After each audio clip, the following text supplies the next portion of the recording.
हमने बताया था यदि दो बिंदु आवेशों के बीच की दूरी यदि दो बिंदु आवेशों के बीच की दूरी आधी कर दें जी तो सर। उन पर लगने वाले बल पर क्या प्रभाव पड़ेगा। जी। ये क्वेश्चन आता है पेपर में। जी।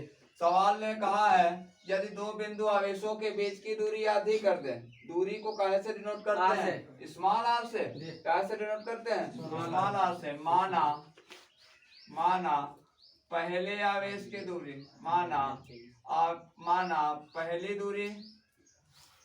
माना पहले दूरी क्या थी? R1 बराबर R।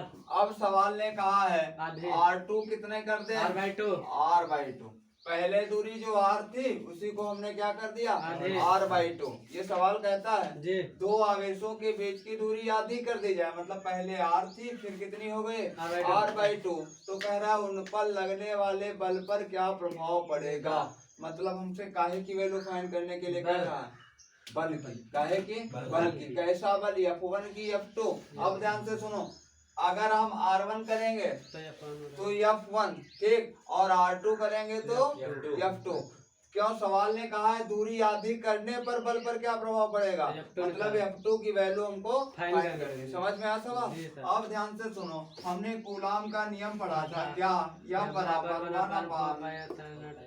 1/Q1 Q2 upon R। कोई दिक्कत? यही तो कूलाम का नियम पढ़ा था। अब ध्यान से सुनो, F का R के साथ कैसा संबंध है? विक्रमानुपात। कैसा संबंध है? विक्रमानुपात। अब ध्यान से सुनो, F1 बटे F2 बराबर, यहीं से फार्मूला निकालेंगे, R2² बटे R1²। ये समझ में नहीं आया होगा। ध्यान से सुनो कैसे। अगर ये F1 होगा तो ये R2 होगा, क्योंकि इसका संबंध कैसा है? उल्टा संबंध है, उल्टा। F1 बटे F2 बराबर R2² बटे R1²। बस हो गया। F1 बटे F2 बराबर R2, वैल्यू कितनी है? R/2 का होल ऑफ स्क्वायर, और R1 कितना है? R²। कोई दिक्कत? अब ध्यान से सुनो, F1 बटे F2 बराबर R² अपॉन 4 बटे R²। R² से R² कैंसिल।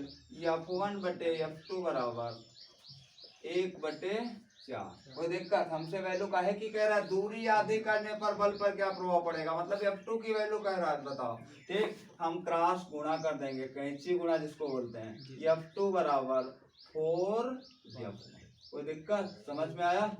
समझ में आया? क्वेश्चन नोट कर लो, बहुत आता है पेपर में। ऑब्जेक्टिव में बनेगा ऐसे। कैसे बनेगा? ध्यान से सुनो क्वेश्चन कैसे बनेगा। यदि दो बिंदु आवेशों के बीच की दूरी आधी कर दे तो उन पर लगने वाले बल पर क्या प्रभाव पड़ेगा। बहुविकल्पी में पूछता है, लिख देगा पहला ऑप्शन 2 गुना, 3 गुना, 5 गुना, 4 गुना। हमको कौन सा टिक मारना है? 4 गुना। कोई दिक्कत? कैसे? अकॉर्डिंग टू ऐसे।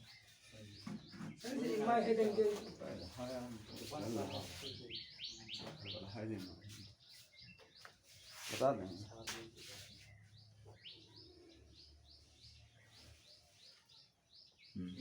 स्पष्टता।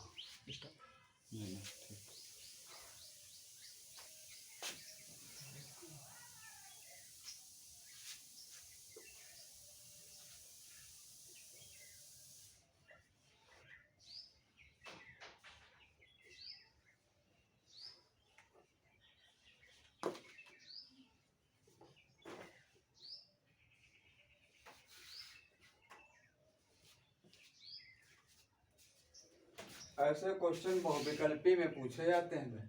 ठीक, ये नोट करो, फिर इस पर आधारित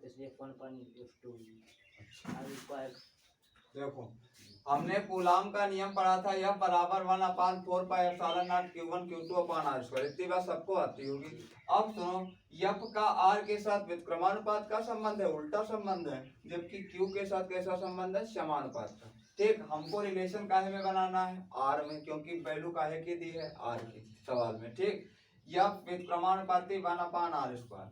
अब देखो F1 बटे F2, अगर ये F1 होगा तो ये R2 होगी। समझ में आया?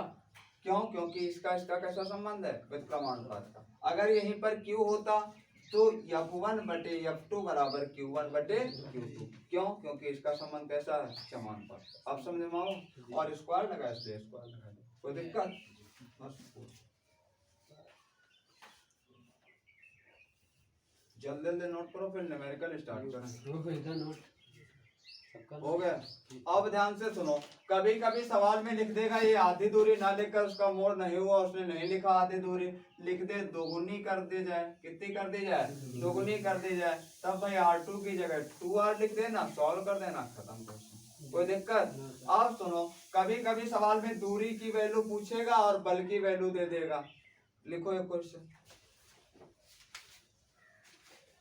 लिख लो एक क्वेश्चन बल पर आधारित करवा। लिखो यदि, देखो यदि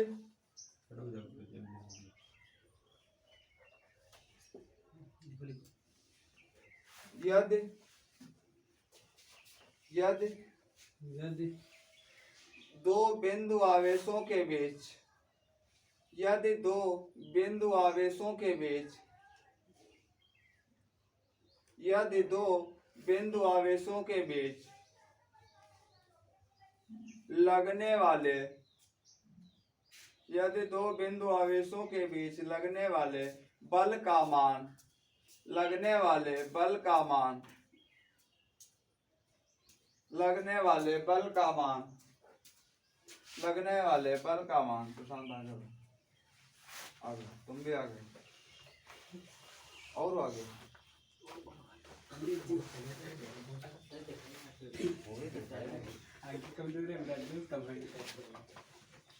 यदि दो बिंदु आवेशों के बीच लगने वाले बल का मान